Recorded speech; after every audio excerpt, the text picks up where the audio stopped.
sokuthi uma kufika ipolitiki into eyenzeka abantu besilisa baphucwa amandla, hayi amandla okuganga, hayi amandla okushaya, hayi amandla okubulala, kodwa baphuca amandla omqondo okuzazi ukuthi bona bangamadoda kufanele kube khona into abayimelayo. Ingakho ubona ama-politicians kulula ukuthi avuka akhulume noma yini ezweni lamadoda, akhulume maqeda angayenzi leyo nto, aphinde abuye njengoba kuzoza inketho, aphinde futhi akhulume into efanayo eyikhuluma phezulu kwamadoda, nokuyinto engavumelekile leyo. Ubona ke ama-politicians amaningi isikhathi esiningi uwathola ekwazi ukuthi afike emakhaya umnumzane ekhona, afike ama-politicians abiza ingane, akhankasa ingane, ekhona ubaba wekhaya aqale enganeni akhulume nengane azaqede ngento afisa ukuthi yenzeke endaweni. Izinto zonke lezo ke sifisa ukuthi uma sifuna ukulekelela izwe ake kuqale kubuyiswe isithunzi samadoda, nawo amadoda semukele isithunzi sawo masibuya, asijabulele bese sisebenzisa kahle. Ngizonenzela isibonelo nje, kunenhlangano okuthiwa iMarch and March eqala udadewethu uMangobese ngonyaka ophelile ngo-24 May 2025. Wathi mangabe imemezela lenhlangano kade ehlale ekhuluma emsakazweni, kodwa wathi mayeqala ezophumela emgwaqweni ngenxa thina yokwazi itheku ukuthi itheku linjani, sathatha isinqumo thina sokuthi sizomeseka uMangobese, ngoba akukwazi ukuthi umuntu wesifazane angathi ekhuluma ngokuthi kuntshontsho izingane, ethi ekhuluma ngokuthi kubulawa abantu, ethi ekhuluma ngokuthi amaphoyisa nobugebengu angene ebugebengweni ayantshontsha ahlangane nezigebengu kubulawa abantu, bese sithi thina njengamadoda kwaZulu sizomiyeka lo muntu wesifazane ahambe yedwa ayolwa leyo mpi leyo. Sasuka eZululand sashayela ama-hour u4 no-half sizokweseka uMangobese siyinsizwa nomnsizwa Development Foundation. So yingakho ke kuze kube namhlanje nibona noma kuthiwa khona into ayenzayo siyayihlanganisa thina eceleni sizinsizwa, sinikele ngakho konke sinakho ukuthi sizomeseka, senze isiqiniseko sokuthi iyanda nobukayo nofuna ukuganga ngaye angakwazi ukuganga ngaye. Enye into ofuna ukuthi iphele emadodeni ukuthi amadoda afuneka ayeke ukufuna ukunconywa. Amadoda must stop wanting to be praised for doing what a man is supposed to do. A man is never praised, must not be praised for doing what he's supposed to do because he's a man. Isibonelo ukuba ubaba kuumsebenzi wakho njengendoda. Asikho isidingo sokuthi uma uthengele ingane yakhe icathulo ebese ufuna umama weingane zakho noma unkosikazi wakho ukuthi ababaze leyo nto, ayibabaze kuze kungalalwa la ekhaya ngoba nakho namhlanje wena uthenga izicathulo zengane. Indoda kumele iyenze into elungile. Niboke nibheke mina ngiyagxekwa kakhulu, mina abaningi bayibuza ukuthi uphakela umthathu survivor kanjani njengoba egxekwa kanje. Kuumsebenzi wabantu ukugxeka indoda. Kuumsebenzi nje wabantu ukugxeka indoda. Indoda kufanele ihlale igxekwa, even abaholi ufuna bekwejwayele lokho. Indoda kufanele ihlale igxekwa ngoba ukugxekwa kwendoda kuyikhumbuza ukuthi akufanele yenze into engalungile. Yingakho namhlanje sinabantu abafuna beethe sebenza ezikhansela, esebenze umeya, athi angahamba yosiza abantu abashelwe izindlu noma ababulawelwe abathathelwe izindlu ithathwa izikhukhula, abesefuna kube khona abantu abazomncoma bemncomele lokho. Uyahola lo muntu uholela ukuthi abe umeya, uyahola uholela ukuthi abheke lo mphakathi, uyahola uholela ukuthi alungisele lo mphakathi izinto. Uma sekwenzile lokho ngaphezulu komholo ufuna ukunconywa. Sifuna ukubuyisa lokho ke singamadoda ukuthi cha, isidingo sokuthi sinconyelwe izinto ofanele sizenze ayifanele. Lapha kwaZulu ngisho kuhlatshiwe umuntu wesifazane akasebenzi. Uma kunomsebenzi kunomcimbi othile, abantu abesifazane bambatha amatshalo behlale lapha emsamo, sihambe siyokhetha inyama ezinhle enkomeni. Siyokhetha inyama ezinhle enkomeni, sikhetha insonyama, sikhetha ingqiki, sikhetha imbombosi, siyonikeza abantu besifazane behleli epheka amadoda lapha. Zonke lezi inyama ezinhle isibindi kuhamba kuyonikezwa abantu besifazane balethela ukudla, kupheka amadoda lapha elangeni, kupheka amadoda lapha phandle. Kwenzekani emadodeni ilanga amalishona? Amadoda ahamba ayohlala esibayeni, adla inhloko, adla amanqine enkomo, ngoba that's how much we value our women as amadoda. And as Insizwa Nomnsizwa Development Foundation, that's what we stand for, and we want to bring that back because yona into ezobuyisa yonke lokhu kuthula okugcwele emakhaya and eliminate this GBV. So that is just an introduction yokuthi insizwa nobunsizwa imeleni and indala ibivele iwenza lo msebenzi, and that is why it is very easy for me to go to Joburg without knowing amadoda akhona, but makune march ngifike lawo madoda u10,000 ngikwazi ukwa control. That is why mangiya ku Gompo eEastern Cape, that is why masizoya eNorthern Cape nase Western Cape sizofike sihlangane namadoda sisebenzise the same spiritual values yokuthi sisiza amadoda ukuthi abuyele endaweni yawo, kungabi nzima amadoda amahlangene ukuthi alalele.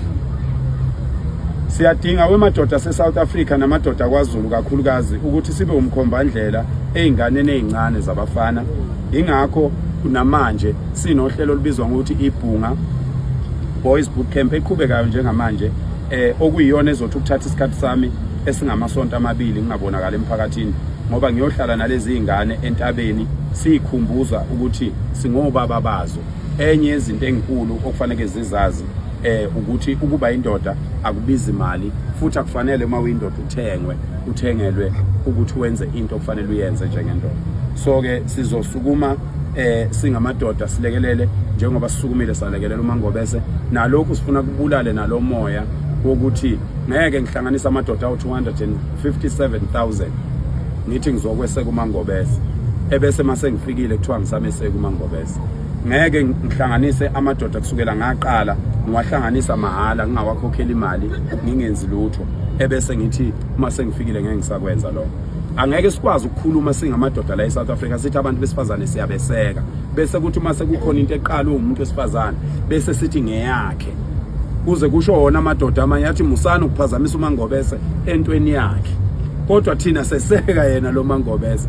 Uyabona abantu kwabanomoya omubi bagcwele emhlabeni, bahlale bekhona. Into engayikhulekela mina ukuthi yena uMangobese Qobo angawemukeli lo moya kwabantu abafuna ukumkhandela into yakhe ihlale incane ingakhuli, ngoba nakho bebona ukuthi amadoda ayasondela azomeseka. Akukho lapho esake safika khona entweni ephathelene noMangobese njengensizwa nobunsizwa safike sathi uMangobese akabuye eceleni sekuyithi abanikazi bento. Izithombe ziningi ziyinqwaba sikhombisa ukuthi sihamba naye simbambe ngesandla simshayela uhlombe. In some instances we even refuse interviews. In some instances we even refuse to continue walking uMangobese engekho. There's evidence in these phones where la isasisho khona ukuthi njengoba sila sibizo uMangobese sizokweseka yena. Njengamadoda we can't contradict ourselves and say we want to empower women and say we want to support women, and then when they initiate programs like March and March, and then as men we don't come and support. And for those that are worried that maybe there is some division between us and March and March, there is no division. March and March is a program of Usisi Mangobese. We support it fully with everything, and then Insizwa Nomsizwa have been there. And March and March is not the first civic organization to fight the illegal foreigners. There was Put South Africa First, and people infiltrated it.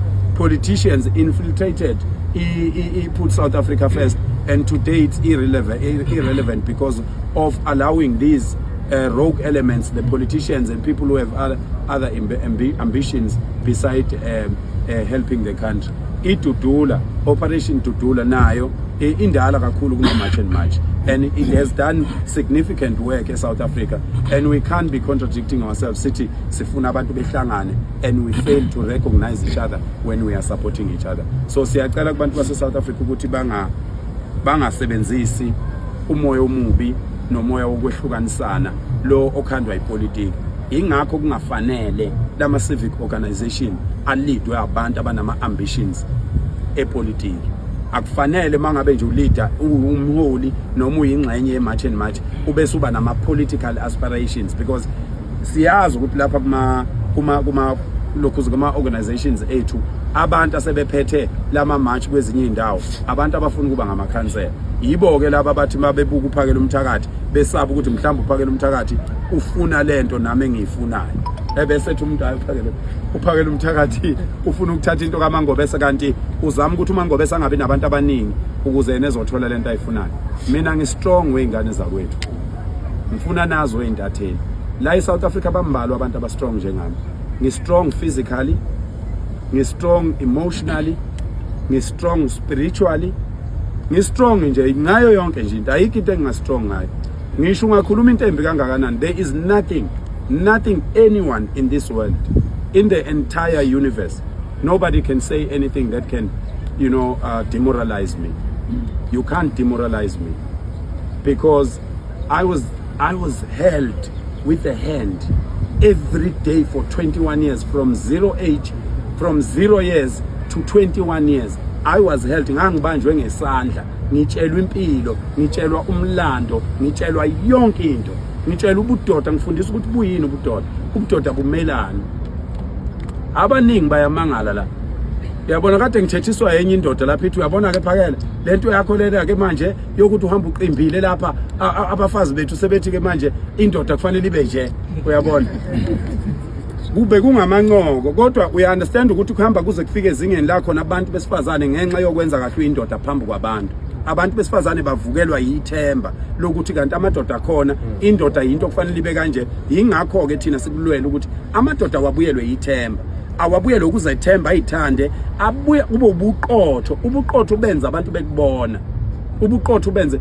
Baningi abantu abangikhulisile mina la engingababiza ngamagama, abadumile, abakhona, abadala, baseparliament, abakade beyingxenye impilo yami ngikhula, abazi kahle ukuthi kusukela kina 7 years ngangivele nginje, angishintshi.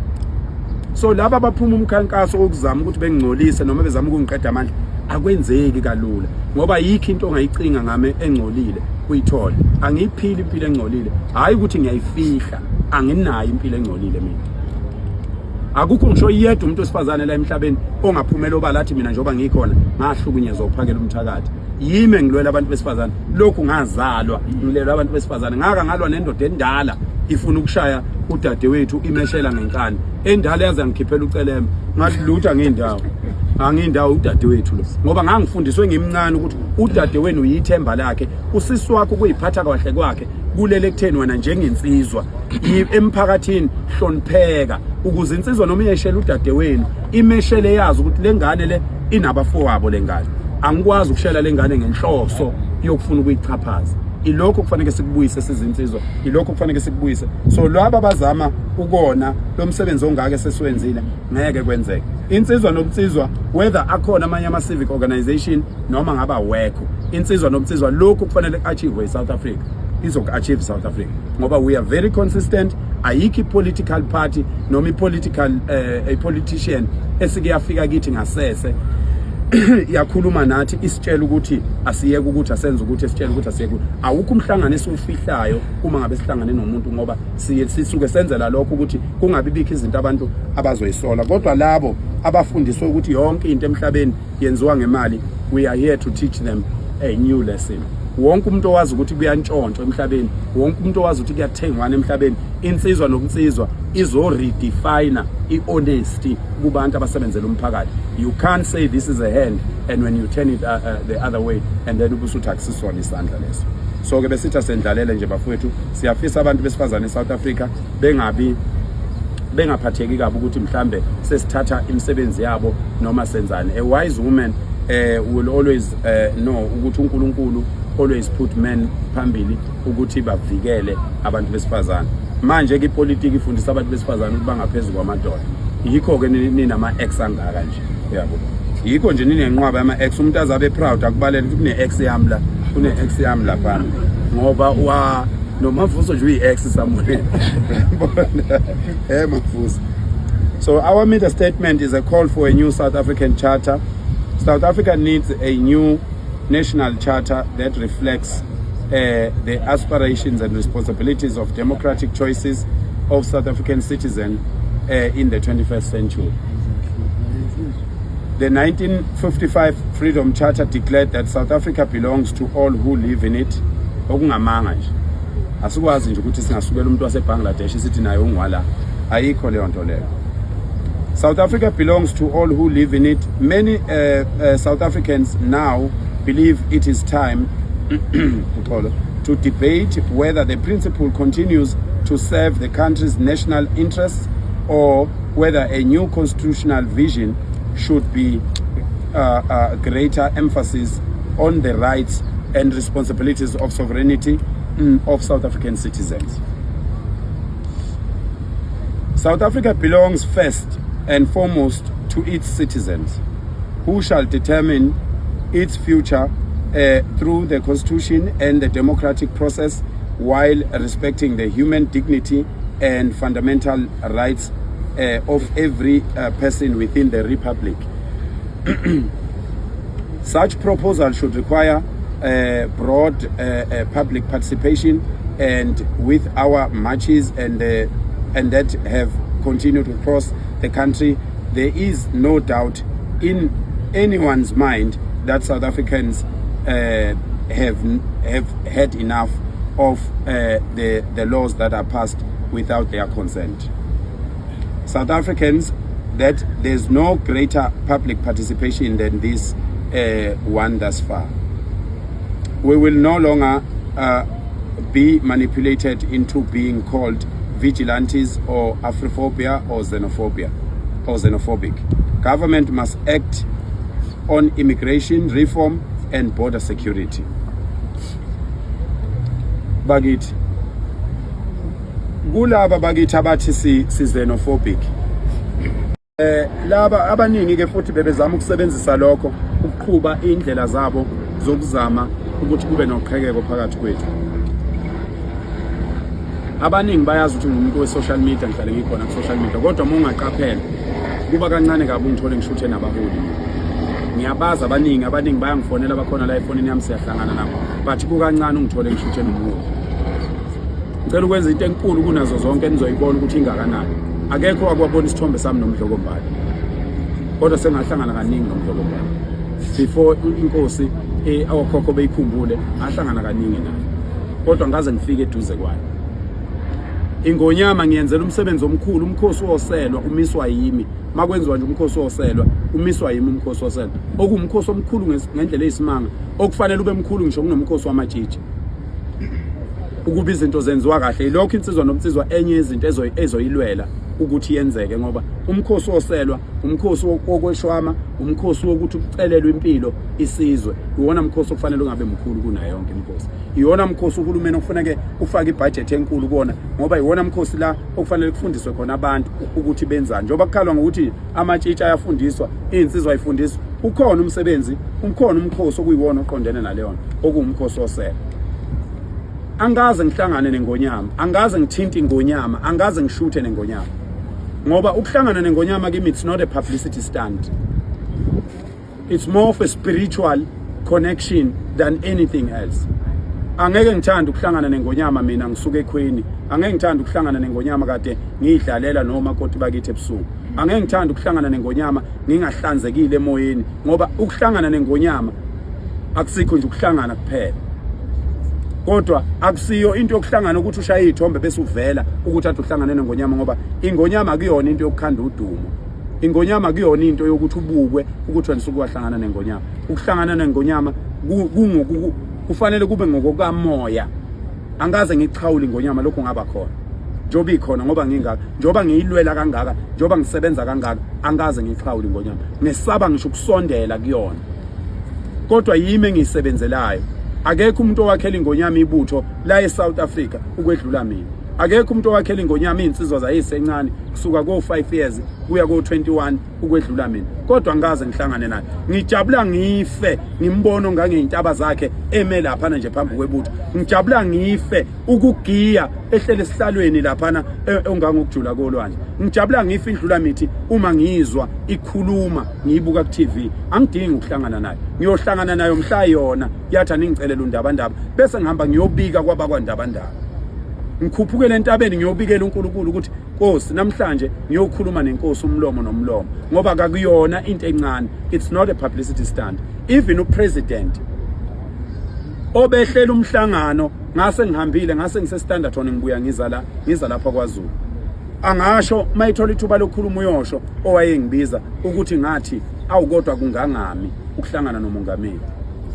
ngasho ngathi umongameli mnikeni ithemba lokuthi mina ngiyaqinisekisa ukuthi iSouth Africa ngeke ize ishe. Kusho mina ngihambe ngaye entabeni ngayoyikhulekela iSouth Africa. Ngiyaqinisekisa ukuthi ngeke ize ishe. Ngaze ngabeka ikhanda lami kulayini wesitimela ngathi uma kwenzeka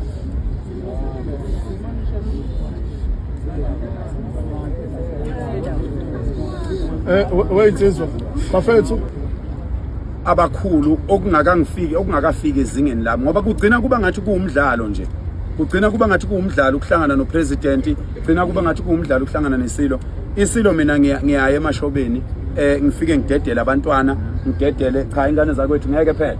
Ngeke madoda, ngeke sikhuluma into eyodudu. Ngeke sikhuluma sengisho ukuthi lensizwa lena ebikade ngifonela ingicela ukuthi ngicela umongameli. Kwaphela 20 minutes ngiphika ngithi cha. Mina ngihlangane nomongameli mina yini indaba ningangitsheli ukuthi kwakungo9 ebusuku. Yini indaba ningangitsheli ukuthi umongameli ufuna ukuthini kimi bese ngisho mina ngimphendula umongameli. Yenqaba lensizwa kwathunyelwa umuntu wesibili. Ngenqaba kwaze kwathunyelwa umuntu oseParliament wangifonela uxolo wangifonela umuntu oseParliament wazichaza ukuthi ubani.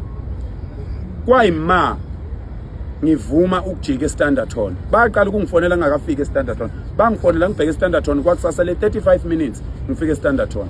Ngajika eStanderton ngabuyela emuva eGoli ngahamba ngayohlangana nomongameli. Abaningi ke bakhala ngokuthi kungani uJacinta singamtshelanga thina. uJacinta sengihlale naye imhlangano cishe emithathu. Ngahlala umhlangano naye noMkhwanazi, nobaba uMkhwanazi, uNhlanhla Mkhwanazi. Ngahlala umhlangano noPremier, ngaphinde ngahlala umhlangano naye noPremier, ngaphinde ngahlala umhlangano naye noPremier futhi. Kule mhlangano yomthathu angaze ngimfonele uJacinta ngithi akeze emhlanganweni. Angaze ngimfonele ngoba kwakungemina engangibiza umhlangano. Awukwazi ukumenywa emhlanganweni bese umema bakhe abantu futhi nawe. Umhlangano wokuqala sasibizelwe lapha eMarine Parade, sahlangana saficana sesificana khona ngoba umuntu owayebiza umhlangano wayesifuna sonke. Namanje njengoba sibizwe sifonelwe ulona osifonelile sibizela emhlanganweni kaPresident. Umhlangano kwakulokhu kuhlalwe ngo2 mina ngisemashini. UPresident akangifunanga ngo9 ebusuku. Kwakufunwa mina.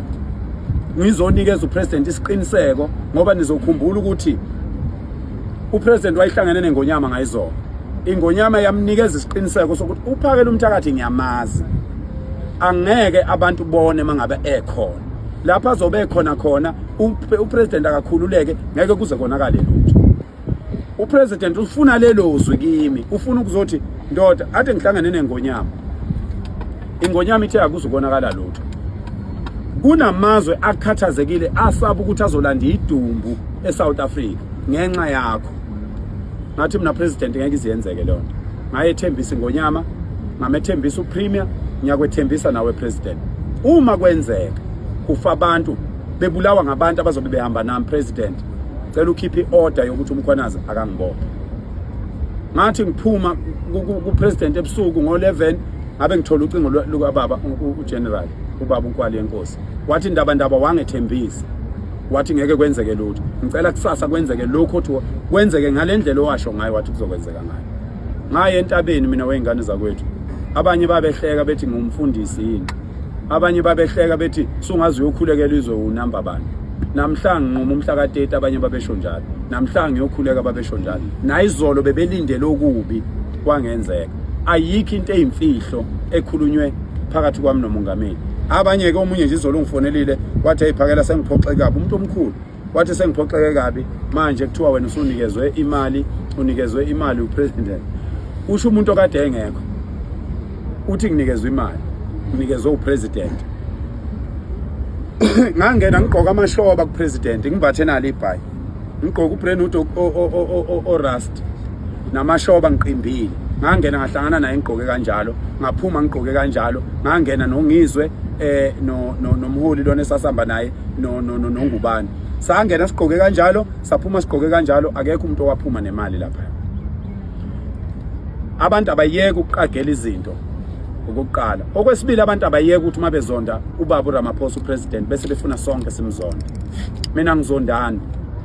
kodwa ngakutshela upresident ngamtshela upresident wazi wangibuza ukuthi ngafundaphi ngoba ngamela ubudoda laphana mina ngamtshela upresident okokuqala wayezocela upresident ephakamisa isiphakamiso sokuthi singakwazi ukuyihlehlisa lento ingabi ngomhla ka-30 ngamphendula upresident kathi ngeke kusenzeka president ngoba okokuqala ukuzohlangana nawe bekungahleliwe kungcono ngoba kade sayiqala lento siqale simemeza ukube kwenzeka kwasheshe kwahlehla kwasori kwahlaleka ngabe saselula isikhathi kodwa ngase ngimqinisekisa ngathi hayi president njoba president efuna sihlehlise akakhululeke umhla ka-30 deadline akusho ukuthi kusebenza kuphelile sicela ukuthi azi ukuthi upresident kuzoqhubeka even ngomhla ka-5 kunemarch evele ihleliwe ngomhla ka-7 kunemarch ngomhla ka-10 kunemarch kuyaqhutshekwa ngoba inkinga akayiphelile wabonga upresident wacela ukuthi sigcine ukuthula wakufakazela ukuthi uhlanganile neNgonyama kwasiyamnika isiqiniseko ubezocela leso siqiniseko kuphela ayikho into embi esixoxe ngoJacinta akuyona imarch and march ebifuna upresident ubefuna uphakela umthakathi wabiza uphakela umthakathi uma ngabe edinga uMangobese uzolanda uMangobese futhi njengoba kade ebize mina ubebize mina bakuphoqa kusuka ngo2 emini bengifuna kwaze kwayoshaya u9 ebusuku ukube ke babemdinga nayo uMangobese babezomfonela bembize akumina engangibize umhlangano bakwethu yekani ukuthi uMangobese ngamshiyelana akumina engangibize umhlangano professionally you can't be invited in a meeting and then wena bese invite abantu bakho ingakho mina nizobona kwezami ithombe ngishuthe nomongameli nongizwe I can't bring even umuntu umfana omncane wami ngihamba naye ngithi akahamba uyishutha nomongameli because that's how much I respect this. I can't bring anyone uyeke ukuthi asimbiza uMangobese I can't invite even my own child yayikhona emotweni ukuthi izoshutha nomongameli because I didn't even want to sit in that meeting umongameli nginyubani mina ukuhlangana nomongameli angaze ngihlangane neNgonyama yimi engisebenzela iNgonyama yimi ifela Nkosi yimi engifela iNgonyama yimi engivinjwayo eNdlunkulu uvimba wonke umuntu eNdlunkulu ukuthi uphakele umthakathi asondele eNgonyameni abazi ukuthi angifuni ukusondela eNgonyameni ngiyosondela eNgonyameni mhla iNgonyama ilele kwagogo yavuka inegama elithi ayilande mina ngiyosondela ngalelo langa angidingi ukuvela ezithombeni neNgonyama ngoba isithombe engiyosishaya neNgonyama kuyoba into eyoba umlando weingane zami njengesithombe engasishaya noShenge uShenge ngahlangana naye ngimncane kodwa nginezithombe ezu3 zakhe ngahlangana naye ngina 9 bengimbona almost every weekend for the rest of my life kodwa angaze ngishuthe naye zonke lezi izikhathi asikufundeni lokho eingane zakwethu kubantu abakhulu akuveli ukugxambukelwe nje ngoba kwenzeka amaphutha ugcine sekukhulunywa nezinto okungezona nokuvela nje kwezithombe kamongameli kwakuyona into ebihleli ukuthi fanele ivele ngoba bekufanele kwedlule lokhu ebese sibuyela siyohlala phansi nomongameli ebese sibuya ke sisho ukuthi nakho bekufanele kwenzeke akukho ukubo kwenzekile uNkulunkulu uyalithanda lelizwe uNkulunkulu weseke okuhle uNkulunkulu ngazo zonke izikhathi uma ngabe bona abantu bakhe behlangene ngokuhle uba phakathi kwethu njengamanje uNkulunkulu phakathi kwabantu base South Africa ufuna kulunge izwe ngisho umoya nineni izintatheli ngoba ningabantu abakwazi ukubuka izinto ngeselijulile niyabona ukuthi abantu bafunana iyona nkulumo le labo buningi babantu athubula phezolo iyona kuphela inkulumo uhulumeni okufanele abone ukuthi hayi laba abantu bayakhuluma ebese lungisa lokho sekuphelile akukho kuyo ilokho besizokusho kini namhlanje ukuthi lelizwe lizolunga amamatcha ayaqhubeka kodwa manje sesizoba more operational siye emafemini siye emaplazini siya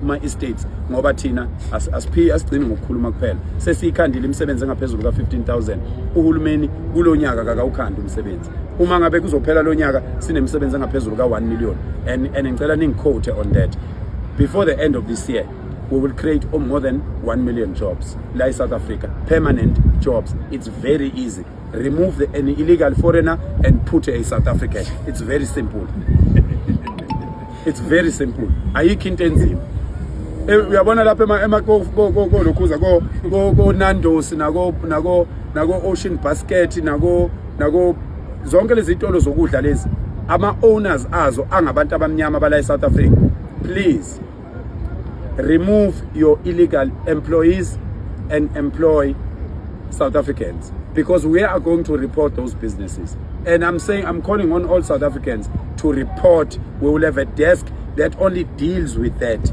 ukuthi kutholakale nje lezi inkampani ezi-stubborn bese simthatha siyomreporta ku president ukuthi nangu ke president njobo wathi wena akasekho umuntu ofuna aqashe umuntu okufika nangu lona usamqashile. Sikulungiseni ke ngane zakwethu uNkulunkulu anibusise sengiqedile. Izolo late ukuthi uSpa unamathuba u-15,000 for South Africans.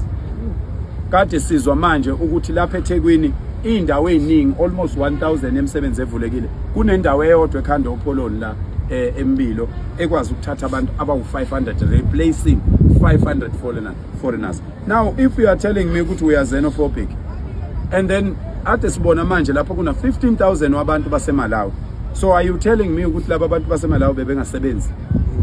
Bonke labantu baseMalawi bebengasebenzi njengoba ubabona nje ukuthi into yabi namabhadi as much as kubhlungu ukubona amabhasi abo eginqile. Bathathe mina bangifaka ebhodleleni bethi bayangithakatha. Yes. Bangifaka ebhodleleni bafaka izibi bafaka umuthi bafaka amanzi bafaka isithombe sami.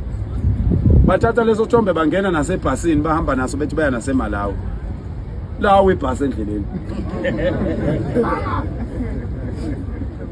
Uyabona ngeshwa elibhlungu. May his soul rest in peace. Driver we truck ushonile aba-11 balimala, and that is a very sad thing to watch. Ukuthi abantu bakithi now even abantu abayizikhulu esikhundleni sokuthi bekhulume ngokuthi siyabonga bantu base South Africa, siyabonga ngokuthi nisukume nisikhombise ukuthi lento ingenzeka, lento ebesihlula sonke lesisikhathi ingenzeka. But what abaholi benzani bathi uphakela umthakathi is unskilled, but no, he's an unskilled Zulu man because angikhuluma isingisi esikhulu angithi. Kodwa ngenza into, I can lead 257,000 men and they can walk through town without breaking anything. So ufuna ngibe skilled kanjani? Ubona ukuthi lamadoda emiza amadala kangaka. Yesterday they were advocates, they were doctors, they were professionals, they were learned people ebebelapha emashini ebengibahola izolo. Bekunelunga leParliament ebengilihola izolo lapha. So I'm still unskilled because angikhuluma isilungu esikhulu ema boardroom where you guys measure each other ukuthi omunye ufunde kangakanani omunye ufunde kangakanani. What is the purpose of going to school when you can't do anything? What is the purpose of going to school if you can't stand up for the country? What is the purpose of going to school when the country is going down and the laws are being broken in front of you? And then as soon as abantu base South Africa besukuma bethi awuthi silungisele nansini ubesuthiwa na we must follow the law. You are the law, you are in parliament. You are the law, you are in parliament. You're supposed to have enforced these laws long time ago. And then you are trying to hinder us from doing our work because you feel like you are going to lose your position. Very all of you in parliament, you might lose your positions because these men and women, they are ready to take those positions. As you can see them walking through the streets and fighting and chanting, talking about our country and fighting for our country. They are ready to go and fight for this country. Seben a budget, a parliament, because we are doing this without a budget. No amount of propaganda defile terrorism, patriotism will defile patriotism or erase the sacrifices of our ancestors. We as Insizwa Nomsizwa Development Foundation, we have noted the utter contempt of disgust, the cowardly and malicious campaign by certain individual political opportunists who have resorted in spreading falsehoods and fabrications that our struggle and commitment in South Africa are funded by Israel and other Western powers. Sengiyagcina la sengizonikeza imibuzo ngoba izinto eziningi engizokwazi ukuyiphendula izokhulunywa nina kodwa ngizosithola lesi statement. This was very important for me to touch. First of all, I want to thank the South Africans. People won't believe ukuthi we spend a week almost 15,000 rand worth of fuel going around a week, and that money comes from South Africans. I have my Capitec account, it's not hidden, I put it out there to social media, and I've kept asking people, and when I started when I said to people the 30th of June, I announced it here. Advocate Ndao, he was here. Advocate Ndao Konala. We were here on the 7th of December when I announced the 30th of June. And when I said that, people said, no, he's crazy. He's a Zulu man, he's barbaric, he's not educated. So I don't care. Mina ngifuna kuba educated. Mina ngiyazala, ngizala ingane. Angidingi kuba educated. Ngizala ingane zabantu abantu ongekuyibuze mayiqhamuka la. Uyabona ngoba lokhu kufunda kweni kudayilutha negazi nizala ingane engafani nani. Uyabona. So ke ngangilapha ngimemezela umhla ka 30 June 2025 2026. Abantu bathi ngiyahlanya ngenza yonke into. But more than 2 million illegal immigrants have left this country. As we are talking right now, we have our intelligence in the borders. People are leaving because they know ukuthi sizoqhubeka nalento. They understand. Today I got a call from a guy from Zimbabwe. We spoke for 30 minutes. He was ebonga abantu base South Africa. Enbonga abantu base South Africa. Ebonga ukuthi nibakhumbuza ukuthi bona bangamadoda ngempela. If you are a man, you are calling yourself a man, and you are here in South Africa. You left your child, you left your wife, you left your relatives, you left your own place, your own land of your forefathers, and you are sitting in South Africa for 5 years without seeing your child. But you got a nerve to confront uPhakela Mthakathi ohlala neingane zakho obona ingane zakhe every after 2 weeks. You want to confront me and say I'm xenophobic, I hate Africans. You hate yourself. You hate yourself as an African. You can't leave your child. You can't be away from your child for 2 years. You cannot be away from your child for the whole year. The only soldiers are allowed to do that. Not a person enjoying himself, drinking all the savannas and black label and everything here in South Africa, enjoying that because they say black label in South Africa is more nicer. Is more nicer than the black label in their country. Can you really come to another country just for fun, for food and other things, and leaving your kids alone in your own country? My African brothers, let us bring back the true African spirit. The true African spirit, the first line of defense of any household is a man. Umusu sesa South Africa wena uhleli ubusa ingane zakho ishiye zonke ngokwesintu sethu thina abantu abantsundu. Into umsebenzi wokuqala wendoda nje ukubheka umndeni wayo. Ubheka ubani umndeni wakho uhleli South Africa for 5 years. So I'm calling for my African brothers. I'm going to facilitate. I'm going to make sure. I'm going to visit these countries. I'm going to visit you, my brothers and sisters, in your countries to revive the spirit of Africa, to revive the spirit of Ubuntu. You must fight for your countries. If they kill you, they must kill all of you.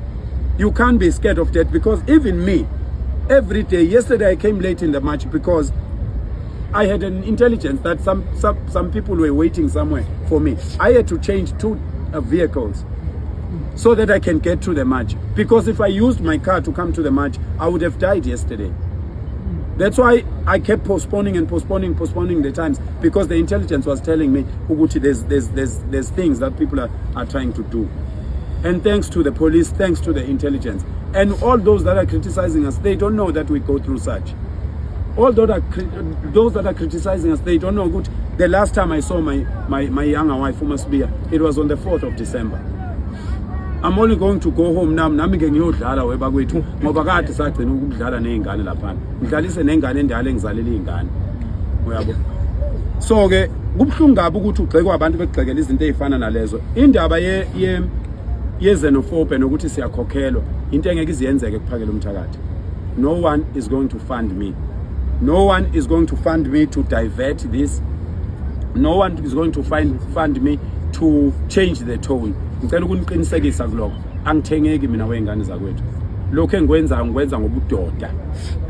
Lokho engikwenza ngoba ngiyindoda. Ngikwenza ngoba kuyi-responsibility yami njengendoda ukuthi ngisukume, ngikhumbuza abaholi, ngikhumbuza ubaba egcekeni ukuthi baba ngiyakucela, sicela unake thina njengezingane zethu. Hulumeni awukuthi uzame ukusikhuzela laba bantu esibe nomoya omuhle kubo. For more than 25 years ama foreigners ehlele South Africa. We were very nice, and then boom,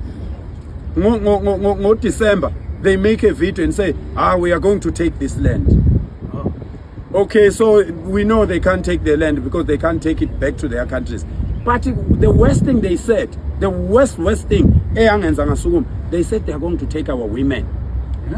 Awumthinta umfazi kwaZulu, akathintwa umuntu wesifazane kwaZulu. Yiyo ke into yasisukumisa leyo. Sathi uyabona ke abasho lokho kuphela. Uma bethi bazothatha abafazi bethu ngoba basho ukuthi bazothatha intombi, bathi bazothatha abafazi bethu. Inhlamba ke leyo uma windoda ukuthi nje wena ungarelaxa uthi ngoba wakho umfazi akabakakhulumi ngaye awunankingi ngoba bazomthatha ngempela. Bazomthatha ngempela. Nizwile nje kwenye province uDeputy Mayor, the whole Deputy Mayor indoda yakhe yase Nigeria. The whole Deputy Mayor ubefihla abantu endlini yakhe uDeputy Mayor. Uthandana neNigerian elingasebenzi. Uthandana uDeputy Mayor, Google the news, they are there. Uthandana neNigeria elingasebenzi. Uthathe abantu bakubo base Nigeria wayobafihla endlini yakhe. Uthatha osibala engabe uyahamba uDeputy Mayor ayodeputizer le eNigeria.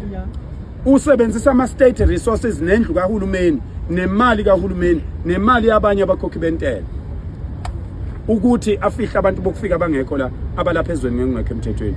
Ngane zakwethu owethu umyalezo uqondile.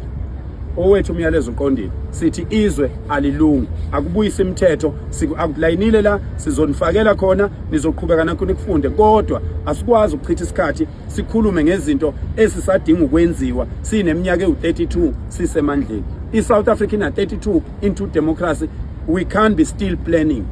Things needs to be done now. Insizwa nobunsizwa Development Foundation nizobona lapho kwi-statement izoqala manje namhlanje ngomhla ka1 to force izinto eziningi lapha eThekwini. Hayibo. Ngibani lona onginikeza izinto zengane? Yeah. Kuyabona ngathi ngiyazala. La kunezinto zezingane emehlweni. Siyabonga. Bengenandaba nokujuluka mina. Indoda mayikhuluma into eserious iyajuluka. So ke sizoqala izinto ezinkulu njengamanje bafowethu ezokuthi sihlale entweni manje njengalapha eThekwini. Into esizoyenza njengala eThekwini njengamanje. Sizoya kumasipala, sikhombe ibhilidi, sithi umasipala namhlanje khipha laba abantu namhlanje. Sisuke siye kwelibi, akukho ukuxoxa okuzokwenzeka.